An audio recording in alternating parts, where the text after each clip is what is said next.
Bonjour à tous.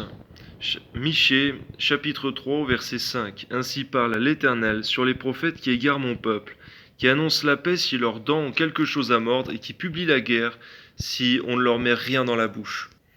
Chapitre 11. Ces sacrificateurs enseignent pour un salaire et ces prophètes prédisent pour de l'argent.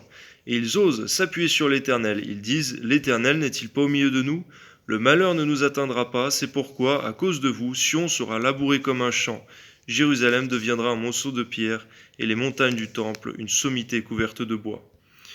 On voit à cette époque les faux prophètes qui prophétisaient le bien si on leur donnait à manger, et qui prophétisaient la guerre si ils n'avaient rien à manger, qui prophétisaient la prospérité là où Dieu n'annonçait pas la prospérité.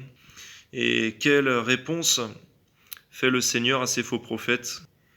Michée au chapitre 3 au verset 6. À cause de cela, vous aurez la nuit et plus de visions. Vous aurez les ténèbres et plus d'oracles. Le soleil se couchera sur ces prophètes, le jour s'obscurcira sur eux. Les voyants seront confus et les devins rougiront. Tous se couvriront la barbe, car Dieu ne répondra pas.